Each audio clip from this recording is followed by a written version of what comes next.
That's very kind. Thank you very much. I'd like to dedicate this lecture to the memory of George W. Barlow, a long-term faculty member here who recruited me here for my very first job as an extremely junior assistant professor and was my guide and mentor during the time I was here.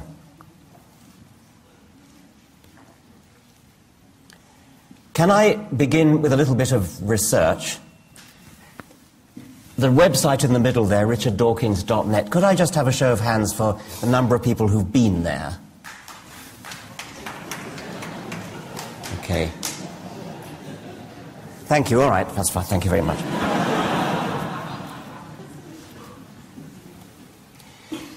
Isn't it a remarkable coincidence? Almost everyone has the same religion as their parents. And it always just happens to be the right religion. Religions run in families. If we'd been brought up in ancient Greece, we'd all be worshipping Zeus and Apollo. If we'd been born Vikings, we'd be worshipping Wotan and Thor. How does this come about? Well, of course, through childhood indoctrination. One by one, those ancient belief systems have vanished from the face of the earth, and we seem to get on just fine without them. Zeus with his thunderbolts, Apollo, Wotan, Thor with his hammer, Baal, Mithras, and Amun-Ra, all were once worshipped as gods. People believed in them, prayed to them, sacrificed to them. Children were brought up with them, told of their existence as a matter of undoubted fact. But nowadays, everybody agrees that no matter how sincere those believers undoubtedly were, they were deluded. Every one of those gods was a delusion, and so were countless other gods that human tribes have sincerely believed in all around the world. Some of us just go one god further.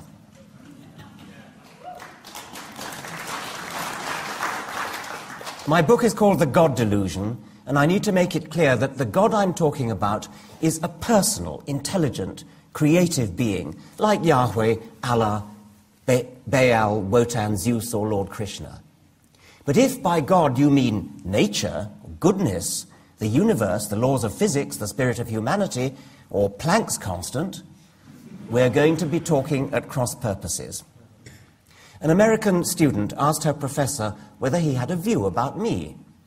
Sure, he replied, he's positive science is incompatible with religion, but he waxes ecstatic about nature and the universe. To me, that is religion. Well, if that's what you choose to mean by religion, fine, that makes me a very religious man.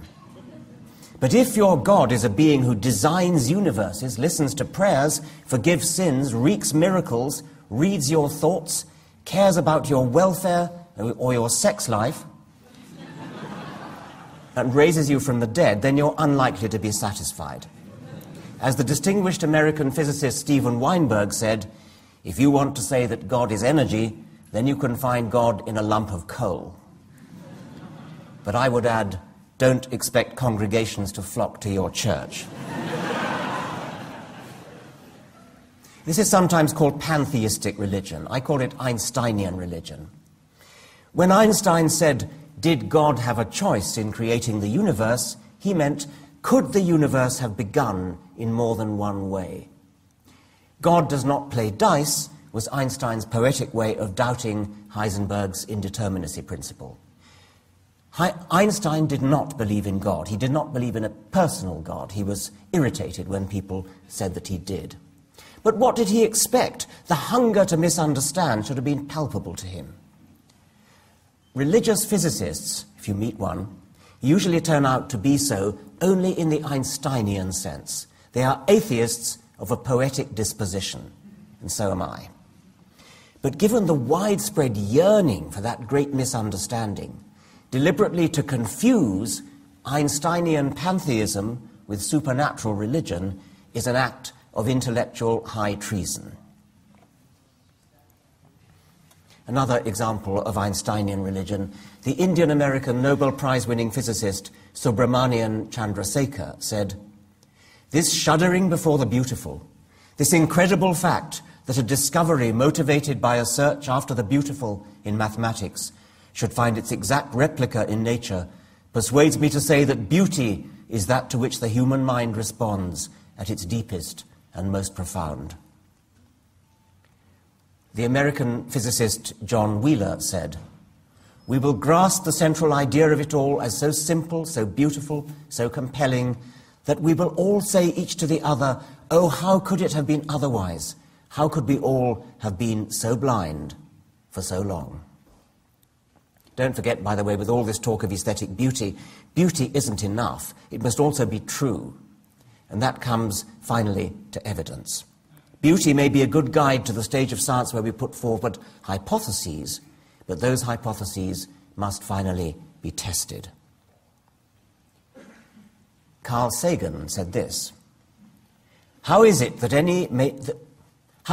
hardly any major religion has looked at science and concluded this is better than we thought? The universe is much bigger than our prophets said, grander, more subtle, more elegant. Instead, they say, no, no, no, my God is a little God, and I want him to stay that way. A religion, old or new, that stressed the magnificence of the universe as revealed by modern science might be able to draw forth reserves of reverence and awe hardly tapped by the conventional faiths. Sooner or later, such a religion will emerge.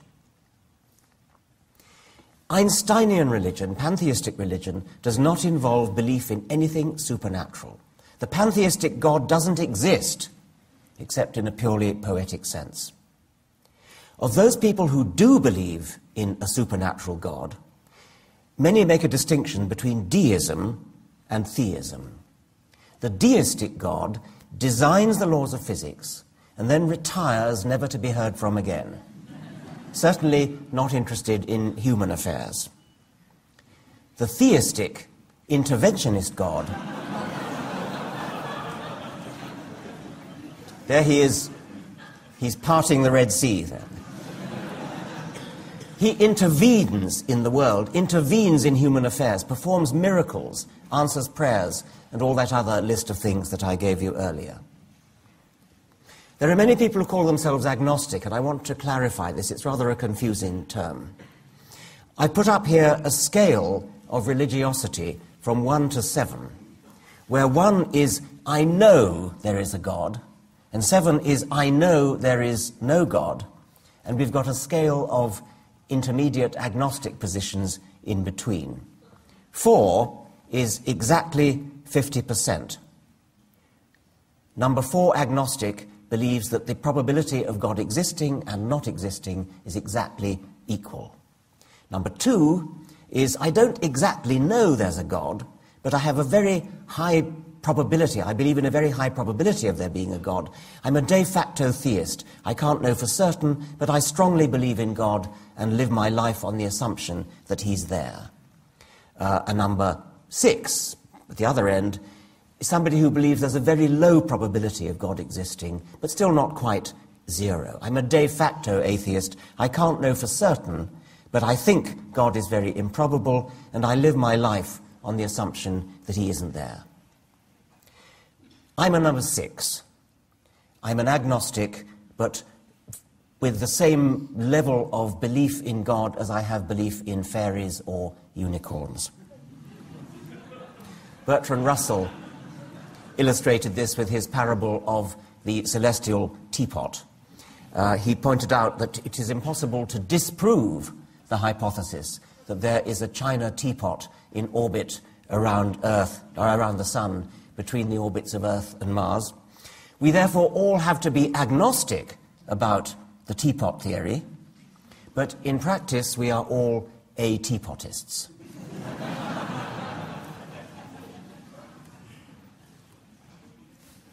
I want to make it clear that the agnostic position does not, should not, be confused with an exact 50-50 probability position. There are people who quite wrongly and illogically say, you can neither prove nor disprove the existence of God, therefore there's an exactly 50% probability of God existing. It's like tossing a penny. That, of course, is completely illogical. Just because you cannot disprove something, and the teapot example shows that, it doesn't mean the odds of it being there are 50%, and you can quickly see that with the example of the teapot. I regard the hypothesis of the existence of God as a scientific hypothesis, and in this I disagree with many of my scientific colleagues who feel that science and religion have absolutely nothing to do with each other, and you can be a perfectly good scientist while your religious belief is a purely private matter that has nothing whatever to do with your science. I think that's wrong, because a universe with a God would be a completely different kind of universe from one without, and the difference would be a scientific difference. God, by the way, could clinch the matter in a heartbeat in his favor if he chose to intervene, for example, at this very moment.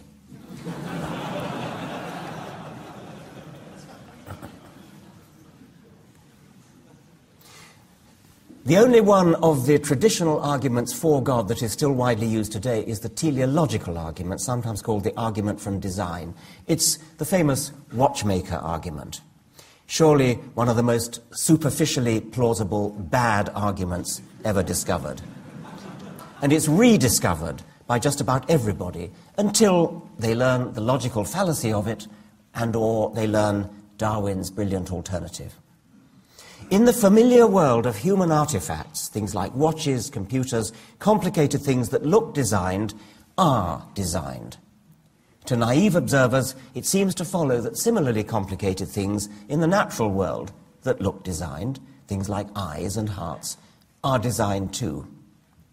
This is not just a bad argument by analogy, it's a bad argument by statistical reasoning as well. It's fallacious, but it carries an illusion of plausibility.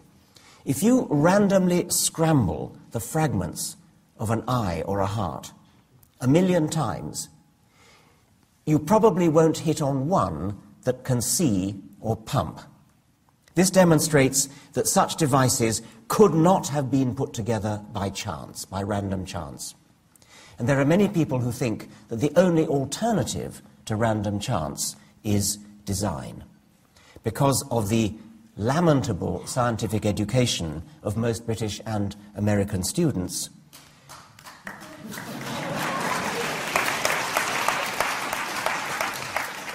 There are many people who simply don't know what Darwinian natural selection is, and therefore the only alternative to chance that many people can imagine is design. The English astronomer Sir Fred Hoyle dramatized his own version of that misunderstanding. He suggested that a hurricane blowing through a junkyard would be as likely to assemble by luck a Boeing 747 as that natural selection could put together life as we know it. Even before Darwin came along and gave us the answer, the impotence of the argument from design was glaring.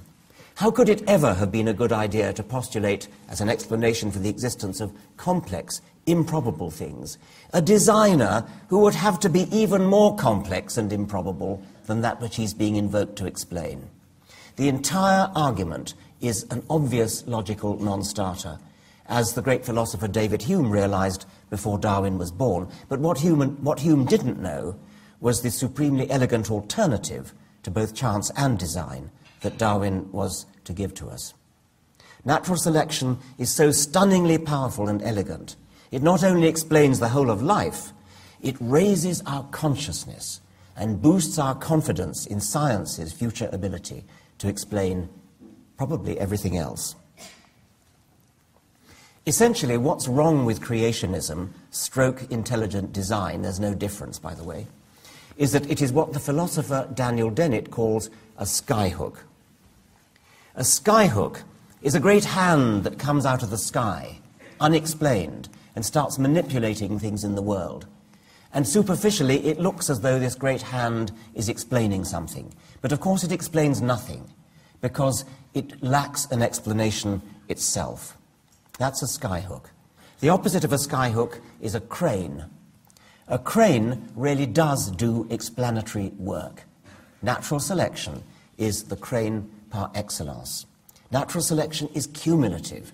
It starts from simple beginnings and works up by gradual degrees, incremental degrees, to the prodigious heights of complexity and improbability that we see in the living world. Here's a couple of examples of the products of natural selection, of the great crane of cumulative natural selection. On the right is a rose thorn, an adaptation by roses to avoid being eaten, and that thorn has been carved and shaped by natural selection over many generations. On the left, those are not rose thorns, those are bugs. They too have been carved and shaped by natural selection into the shape of a rose thorn as protection against their own predators. Natural selection is not just an alternative to chance, it's the only ultimate alternative to chance that's ever been suggested. Design is a workable alternative, but only in the short term, because you still have to explain where the designer came from. Francis Crick and Leslie Orgel, distinguished molecular biologists, once playfully speculated that life on this planet may indeed have been designed. This is their theory of directed panspermia, whereby an alien intelligence from outer space seeded our planet with a rocket in whose nose cone were bacteria.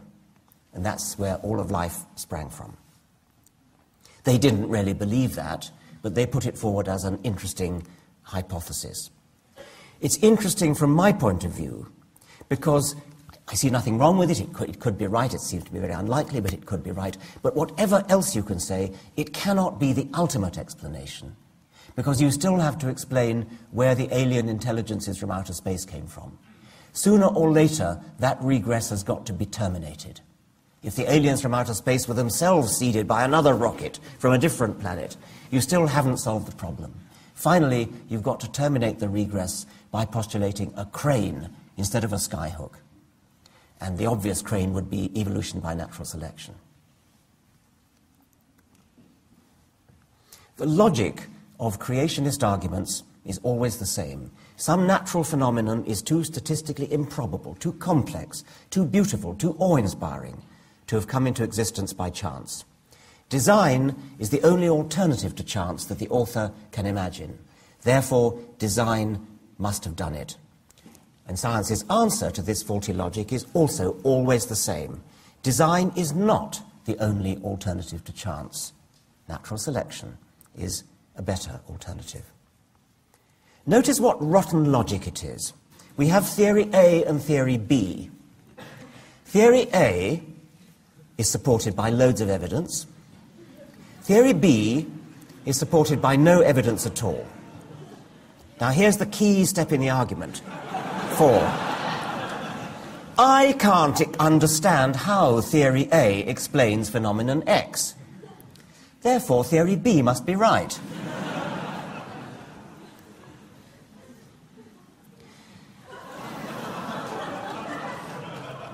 I bet you don't know how the elbow joint of the lesser-spotted weasel frog evolved. You don't? Right then, God did it.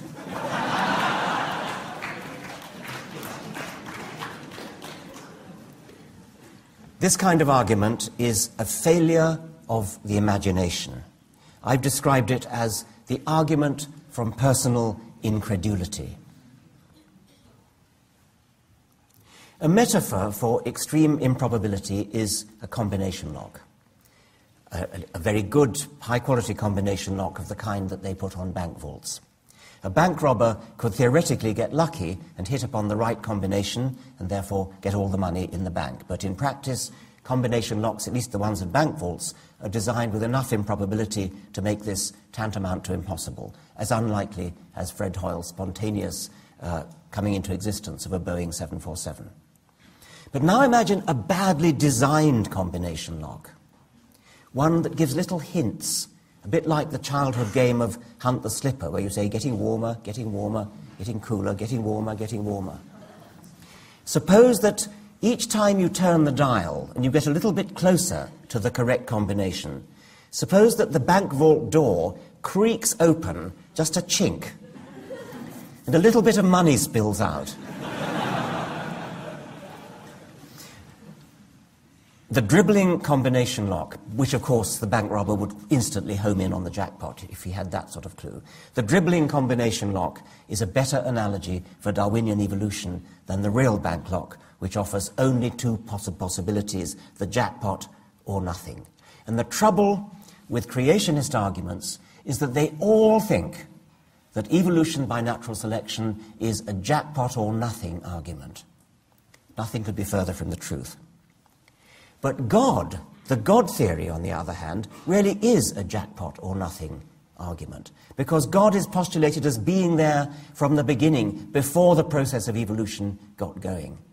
I can imagine godlike beings, like the ones that Crick and Orgel postulated as seeding life from their planet to ours. I can imagine godlike beings, such that if we ever met them, I mean, if they came here, for example, in order to have got here, they would have to be godlike, because for sure, we couldn't get there. I mean, they need to be technological wizards of a sort that we have no comprehension of.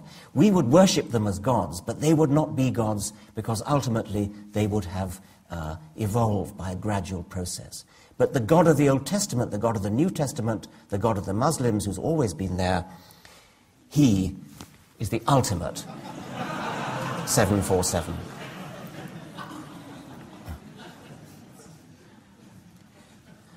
Well, why not teach the controversy?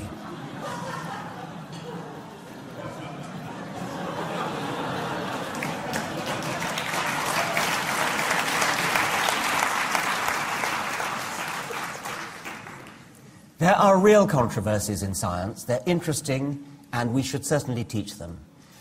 It's a very important part of scientific education to understand that science is not a done deal, that scientists are constantly changing their minds as new evidence comes in. That's important. So let's by all means teach controversies that really are proper scientific controversies. But the controversy over so-called intelligent design versus evolution is just not a real controversy at all. I hope it's not pure wishful thinking to suggest that there is a new wave of reason sweeping across America, Britain, the whole of the Western world. One indication of this, perhaps, is a wave of best-selling books, which I'm happy to advertise. And perhaps even more significant is the backlash, and I invite you to count along.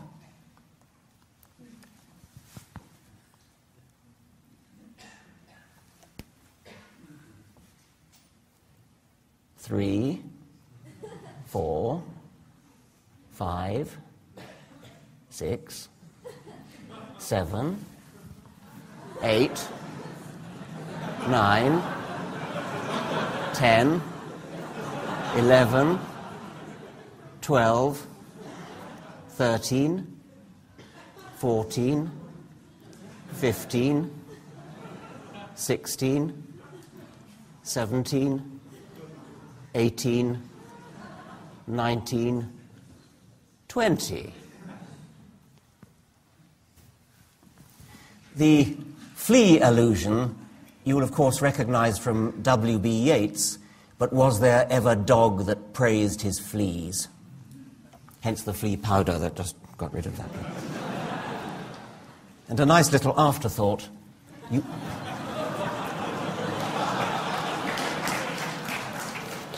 You may not have seen the British edition, but that's a copy of the cover design of the British edition of The God Delusion.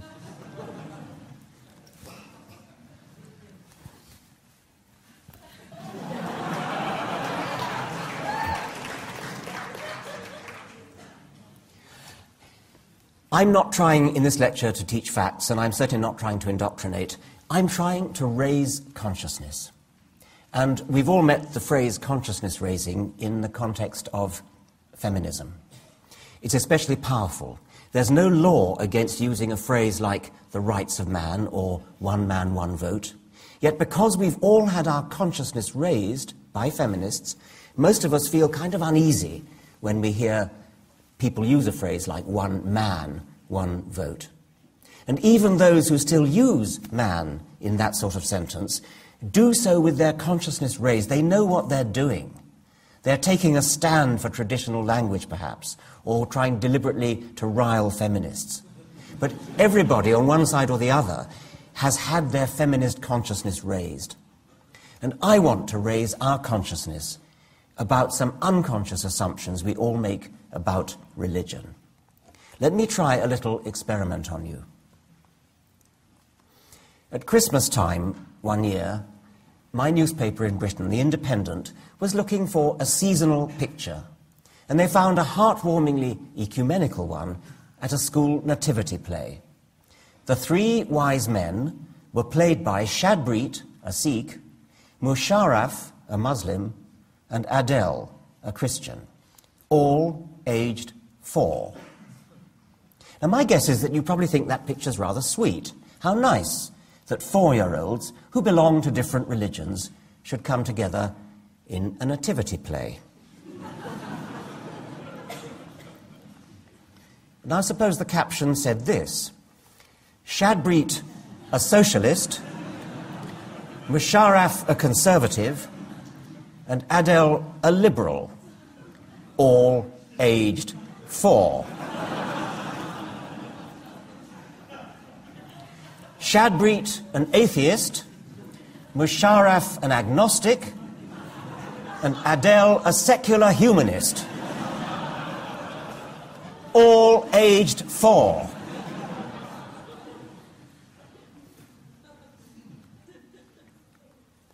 I'm trying to raise consciousness. I hope that that series of 3 slides has raised your consciousness. I hope that every time from now on you hear anybody talking about, say, a Catholic child, or a Protestant child, or a Muslim child, you will protest. You will say, you wouldn't talk about a postmodernist child, or a Keynesian child, or a Hayekian monetarist child. There is no such thing as a Catholic child. There's only a child of Catholic parents. There's no such thing as a Protestant child. Only a child of Protestant parents. There's no such thing as a Muslim child. Only a child of Muslim parents. I repeat these slogans over and over again, probably too often. Too often? It can't be too often when you're in the business of consciousness raising.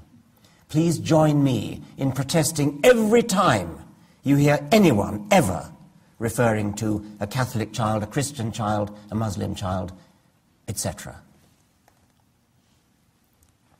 I like to think that this particular piece of consciousness raising has had some effect. I'm now going to play you a short 3-minute extract from a British comedian called Marcus Brigstock, and it's quite funny. I hope you don't mind if I hope you don't take offence too.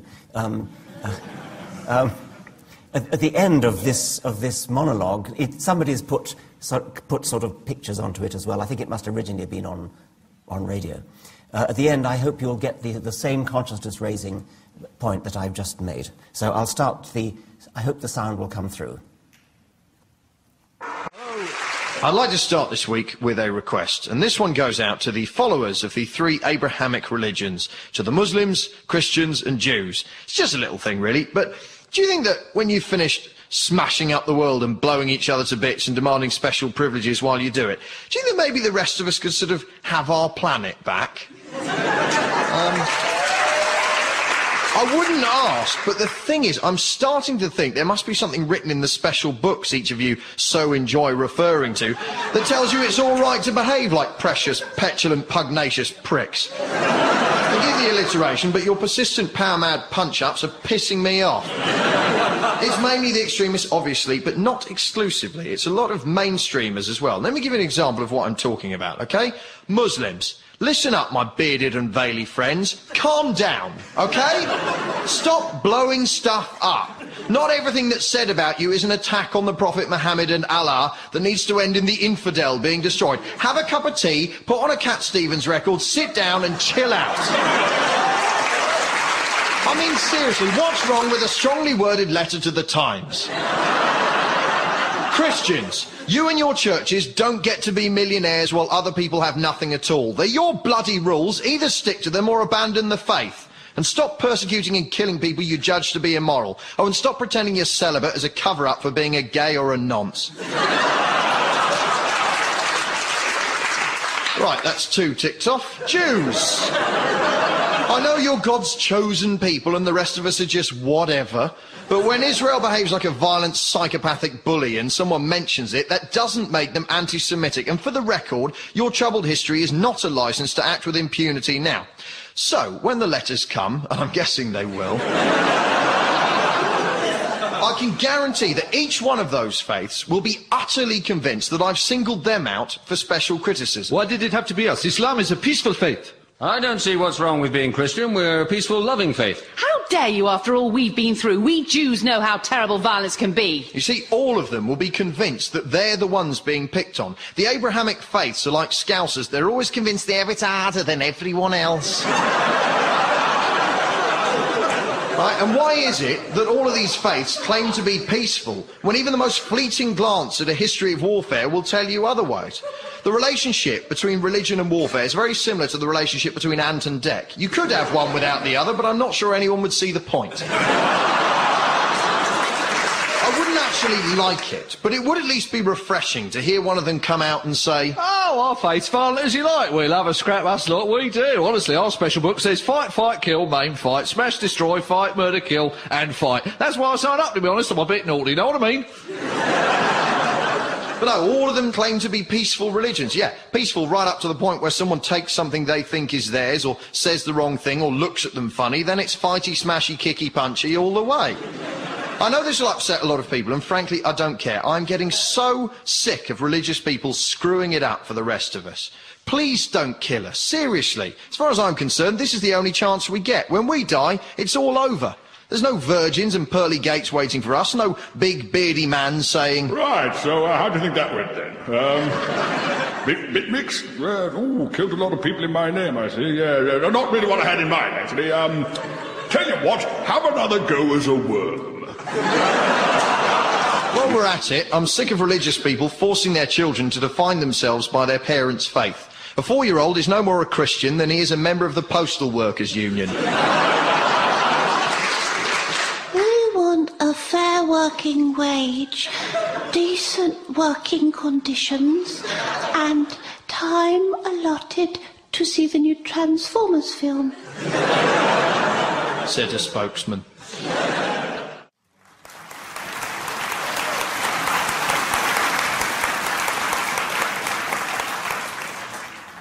Another piece of consciousness raising. You've all seen maps of the world showing what people believe in different places. In the blue area, they're Catholic. In the red area, they're Protestant. In the orange area, they're Eastern Orthodox. In the green area, they're Sunni, Muslim, and so on. And we all take that perfectly for granted. It seems entirely natural that people's opinions about the cosmos, about morality, about humanity, should depend upon the accident of geography where they happen to have been born. Suppose scientists worked like that. Take a difficult and interesting scientific issue. Take, for example, the question of what made the dinosaurs go extinct. Was it an asteroid hitting the Earth? Was it a comet? Was it the rise of the mammals? Was it a plague of viruses? All these different theories have something going for them. In the blue area, the scientists all believe that it was a meteorite. In the red area, they believe it was a comet. In the orange area, a virus plague. In the green area, the eggs of the dinosaurs were all eaten, etc. I hope yet again to have raised consciousness. We all take for granted that it's okay for religion to be distributed geographically in that kind of way. And yet we immediately see, when I show you a map like this, how totally ridiculous that is. Why do we all accept it as though it were natural and sensible and the way things should be? Here's another exercise in consciousness raising, again using the example of the scientific controversy over what made the dinosaurs go extinct. The Quarterly Review of Biology is a journal in which biologists publish their findings, their research.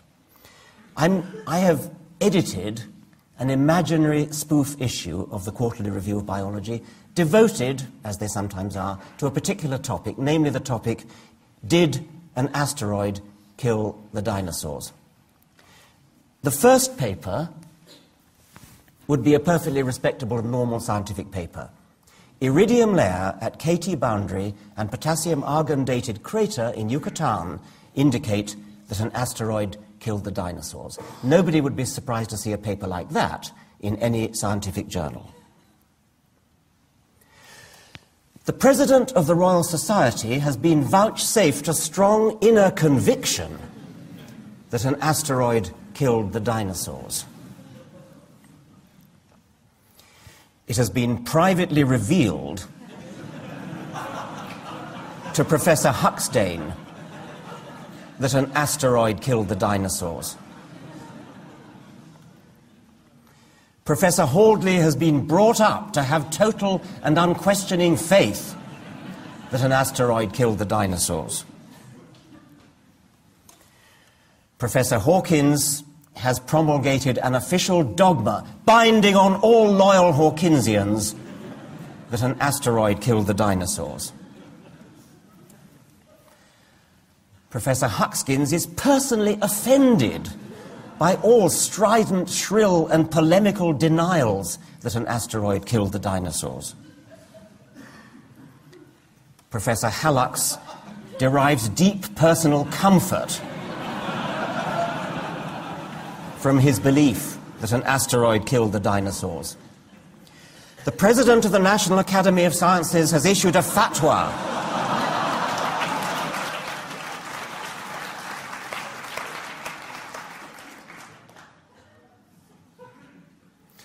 I'm now going to switch gears and look at a couple of criticisms that the hardback God Delusion encountered. And I've mentioned these in the preface to the paperback, which is now just out. Interestingly, some of the strongest criticisms came from atheists who, although they don't believe themselves, believe in belief, as the philosopher Dan Dennett puts it. I'm an atheist, but I wish to dissociate myself from your shrill, strident, intemperate, intolerant, ranting language. Well, actually, if you look at the language of the God Delusion, it's rather less shrill or intemperate than we regularly take in our stride when listening to political commentators, for example, theatre critics or book critics or restaurant critics. Here are some quotes from restaurant criticisms of London restaurants in the leading papers recently. It is difficult, if not impossible, to imagine anyone conjuring up a restaurant, even in their sleep, where the food in its mediocrity comes so close to inedible. All things considered, quite the worst restaurant in London, maybe the world, serves horrendous food grudgingly in a room that is a museum to Italian waiters' taste, Kirker 1976. The worst meal I've ever eaten, not by a small margin, I mean the worst, the most unrelievedly awful. What looked like a sea mine in miniature was the most disgusting thing I put in my mouth since I ate earthworms at school. Well, insulting a restaurant might seem trivial compared to insulting God, but restaurateurs and chefs really exist, and they have feelings to be hurt. Whereas blasphemy, as the witty bumper sticker puts it, is a victimless crime.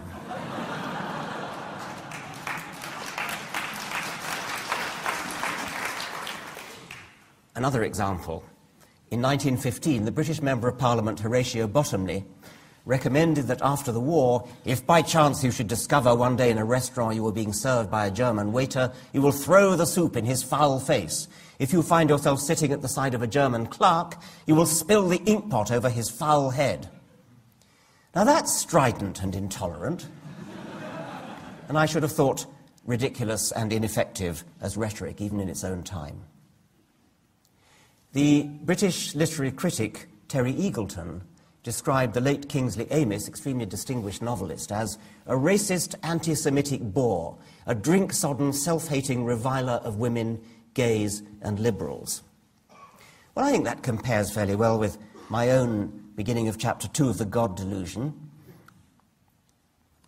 which is the passage most often quoted as strident or shrill.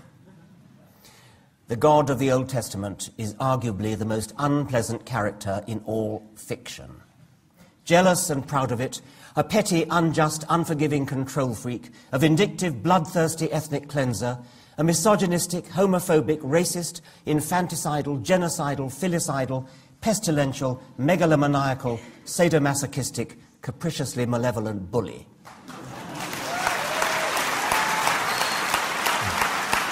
Now, that's the passage most often quoted as strident or shrill. It's not for me to say whether I succeeded, but my intention was closer to robust humour,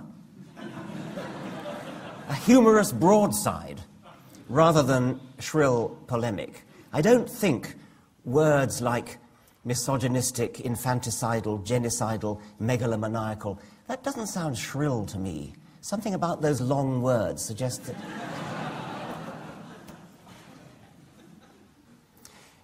My wife Lala and I do a sort of double act reading from my books when they're published. And one of the things you have to do in order to warm an audience up is to get them laughing early. And so with each book we try to pick a humorous passage near the beginning, and we always pick that passage for The God Delusion. It sort of gets a laugh. As this one is another one, which at least was my intention to be humorous, about Our Lady of Fatima. There you see some typical examples of Catholic kitsch.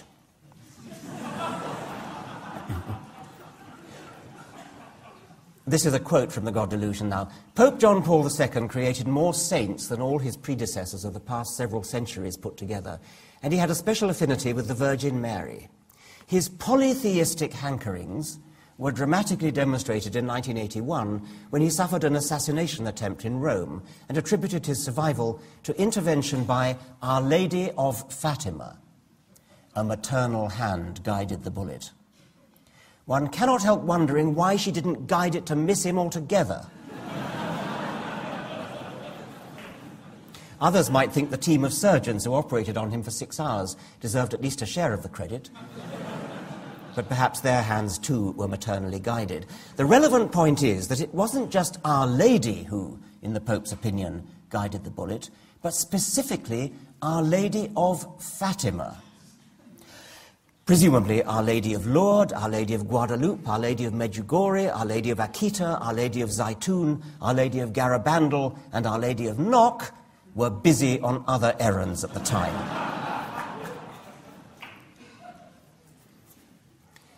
I think that's quite funny too. Pure Monty Python. Nevertheless, it's quite true that many people do feel very strongly about their faith and very offended if you insult it. We've come to expect never to be offended. What you say is offensive to me.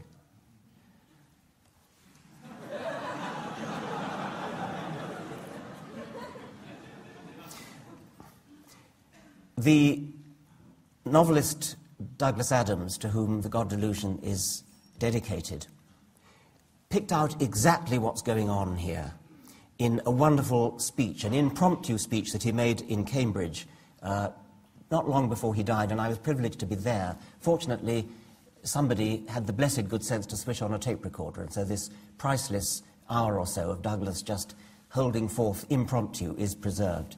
And I'm going to read a passage from it, because he puts his finger exactly on what's going on with all this offence.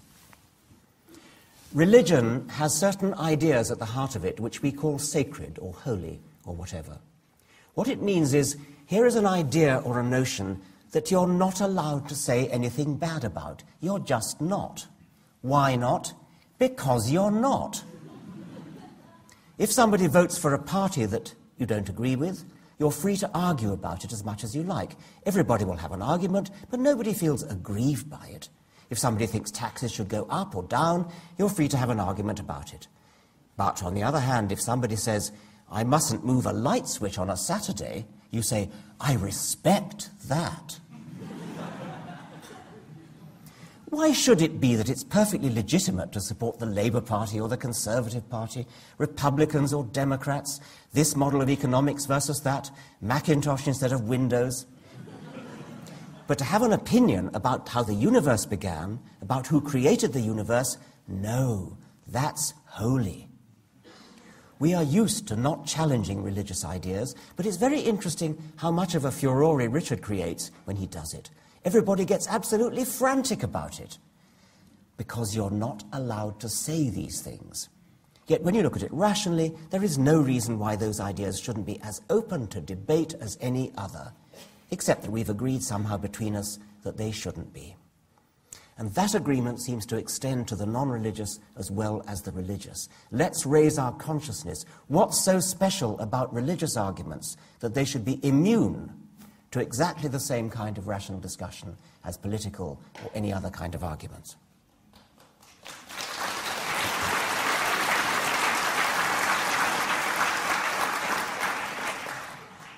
I'm offended by some things. I'm offended by chewing gum. I'm offended by backwards-pointing baseball hats. But I don't try to get a version of the blasphemy law passed to prevent people chewing gum or reversing their cap. So what if I'm offended?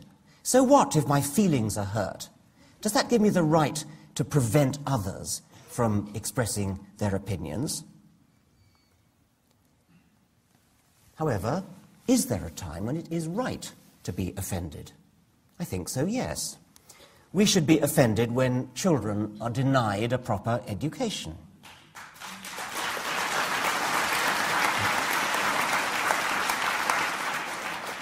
We should be offended when children are told they will spend eternity in hell.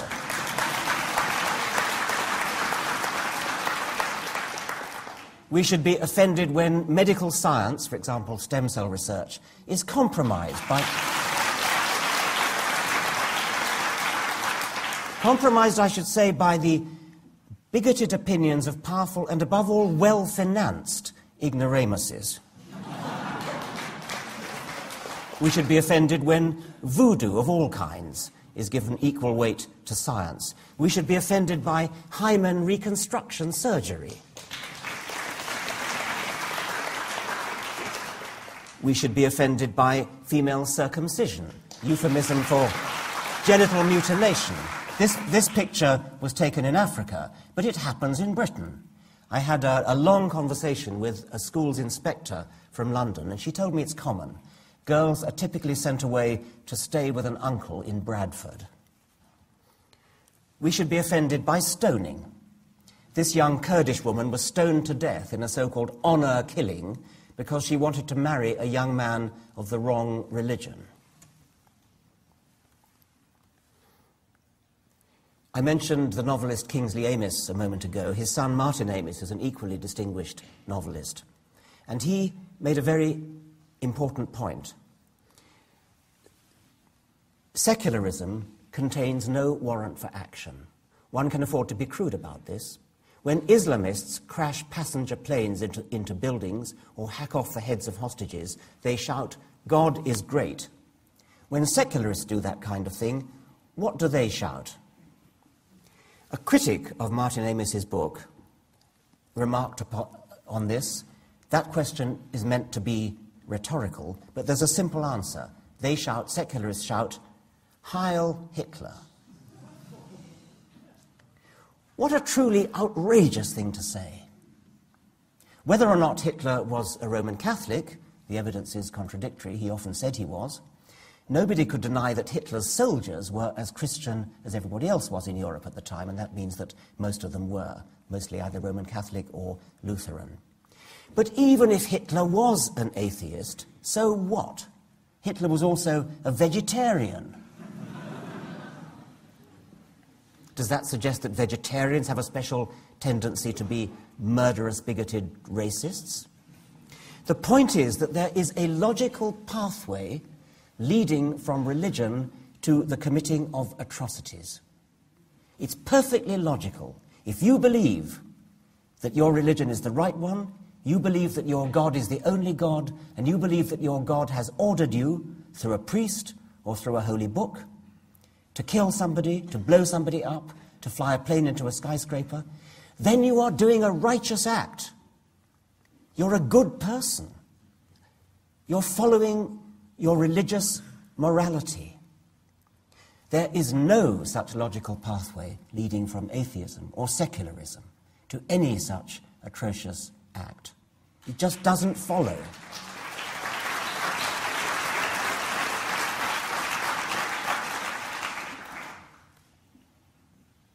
Now, it's sometimes said that humans need religion, even if it isn't true. They need the comfort of religion. I think there's something rather patronizing about that, rather condescending about it, but that's what people say. Often atheists say it. Of course, you and I are too intelligent to need religion. But what about all those poor people out there who need the comfort of religion? Humanity's need for comfort is, of course, real. But isn't there something childish, something infantile, in the belief that the universe owes us comfort, in the sense that if something is comforting, that must kind of make it true? Isaac Asimov's remark about the infantilism of pseudoscience is just as applicable to religion. He said, "Inspect every piece of pseudoscience, and you will find a security blanket, a thumb to suck, a skirt to hold." And it is astonishing how many people are unable to understand that X is comforting does not imply X is true. A related plaint concerns the need for a purpose in life. To quote one Canadian critic, "The atheist may be right about God, who knows? But God or no God, it's clear that something in the human soul requires a belief that life has a purpose that transcends the material plane. One would think that a more rational than thou empiricist such as Dawkins would recognize this unchanging aspect of human nature. Does Dawkins really think that this world would be a more humane place if we all looked to the God delusion instead of the Bible for truth and comfort? Actually, yes.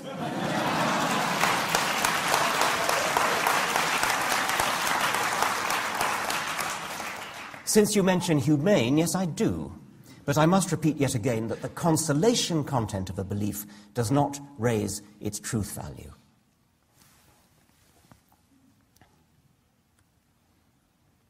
I can't deny the need for emotional comfort, and I can't claim that the worldview adopted in my book offers any more than moderate comfort. If you're afraid of death, for example, you might superficially think that a priest who tells you that you're not really going to die would be more comforting than a scientist who tells you it is highly implausible that our individuality could survive the decay of our brains. But I have heard experienced nurses who've worked all their lives in old people's homes say that the ones who are most terrified of death tend to be the Roman Catholics. All that guilt fed from the cradle up and the terror of purgatory and hell. As for eternal nothingness, is it really all that frightening? As Mark Twain said, "I do not fear death. I'd been dead for billions and billions of years before I was born, and had not suffered the slightest inconvenience from it."